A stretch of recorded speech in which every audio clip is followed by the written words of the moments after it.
everyone, it's Rachel and I'm here today to bring you another random number generator video. So in these videos I use the random number generator on Google to select a dessert and an animal from these lists that I have made here, and I combine the animal and the dessert to create a polymer clay charm. Well, actually 3 polymer clay charms. I do already have plenty of videos in this series, so once you finish watching this video you can go check them out on my channel. So I'll get straight into the video. I've got the number generator and the lists in front of me here. So beginning with the first charm, the animal that I'm going to be incorporating is number 15, which on the animal list that is It is a lamb. Now I have had a lamb once before and I ended up making a lamb pumpkin pie, I think it was, and it wasn't my favorite creation. So hopefully I get a good kind of dessert to go with the lamb. So the dessert I got was number 22, which on the list is a macaron, and I feel like I can make that work a lot better than a lamb pumpkin pie. So a lamb macaron is going to be my first charm. So like I mentioned, I don't always find it the easiest to make lamb inspired charms just because they never seem to actually look like one. In saying that, I was determined to give this charm design a good crack. I'm starting off with the 2 macaron biscuits, and as you can see I have chosen a light purple clay for this. I created 2 flat circles, and then here I'm using my needle tool to texture the side of each circle so that it looks like a macaron. Then I moved on to the lamb's features. So here I have an orangey tan coloured piece of clay, which I am patting down onto the macaron. For the face of the lamb, I am using some dark brown clay. So you can see that I created a mouth with 2 small U shapes of clay and then added the eyes and some cheeks. I made some curvy teardrop shapes for the ears, and then I positioned these on as well.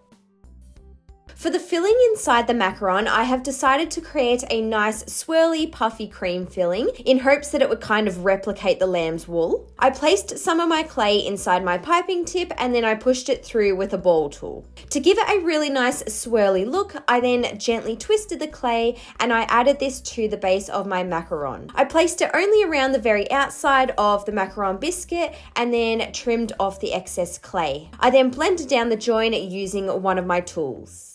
It was then time to add on the very top of my macaron, which I did by simply pressing it down. I added an eye pin to make it into a charm, and then I baked the clay in my oven according to my package's instructions. So this is what my finished lamb macaron looks like. Honestly, I do think it's a big improvement from the lamb pumpkin pie that I made in my previous number generator video. While it's not my favorite charm, I do think it turned out okay.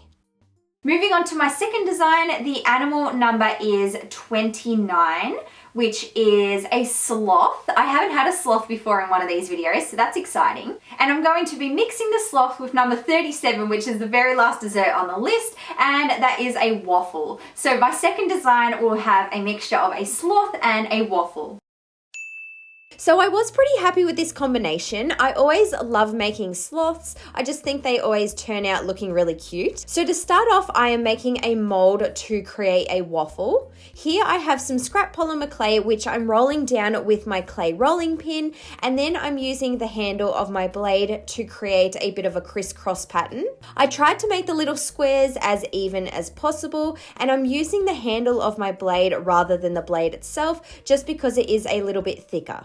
I then gently rolled my rolling pin back over the clay so that the squares were flat and not puffed up.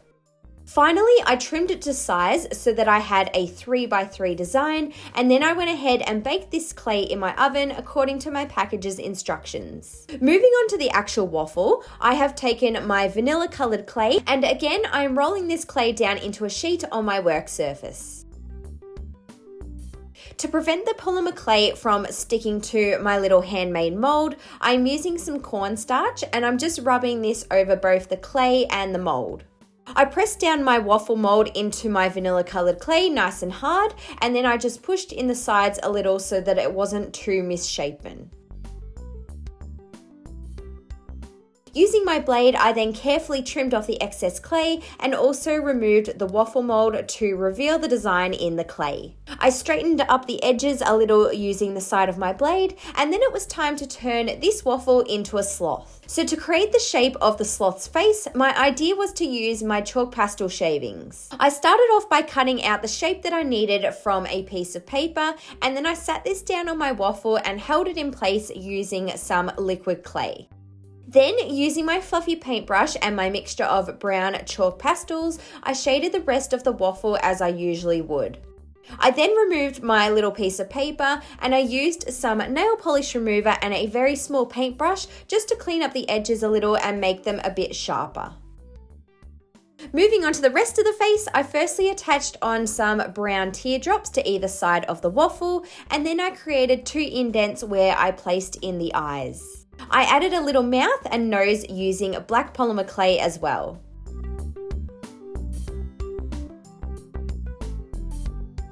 At this point, I went ahead and added my eye pin to turn the design into a charm. Finally, it was time to add the decorations to my waffle. So I firstly created a chocolate syrup using liquid clay and brown chalk pastels, and I added this up in the top corner of my waffle and spread it out. I then made a little scoop of vanilla ice cream and attached it in the chocolate sauce, and I also added some strawberry cane slices into the chocolate sauce as well. To add a little bit of colour, I took some pre-baked rainbow pieces of clay for sprinkles, and then the charm was finished. So this is what it looks like. I do really like how this one turned out, and I love the effect of the chalk pastels, or lack of, creating the sloth face shape. Moving on to the very last charm design, I got a number 5 for the animal, which is a dog. I don't think I have had a dog before that I can remember, but I might have. Oh, no, I had a dog. I had a dog fortune cookie. So this time we've got a dog and the dessert item that I'm going to be mixing the dog with ended up being number 31, which on the dessert list is a s'mores. So I feel like I could make those two work pretty well actually, so I'm quite happy with that combination. Going into this charm design, I knew that it would be quite a simple one. In the past, I have created some cat-inspired s'mores, so the plan was just to use a similar technique or design and just turn it into a dog. So here I'm starting off with the biscuit part of the s'mores, and I'm using my vanilla coloured clay and creating 2 rectangles. I then used my dotting tool to create 6 indents in the top of each one, and I added some texture using my toothbrush. I took my fluffy paintbrush and my mixture of brown chalk pastels to add some shading and make them look nice and golden.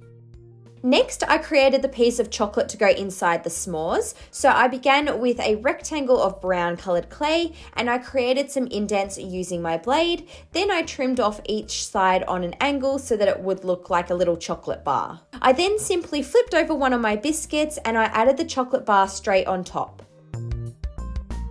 So to incorporate the dog element, I'm actually turning the marshmallow into a puppy or a dog. I started off with some white clay and then I added some shading on top so that it looked like the marshmallow had been toasted. I added the dog's features like the ears and the little eye patch with some brown polymer clay, and then the face details I made using black polymer clay. Once I was happy with how the puppy looked, I then added the lid on top of the s'more and then I pushed in my eye pin to turn it into a charm.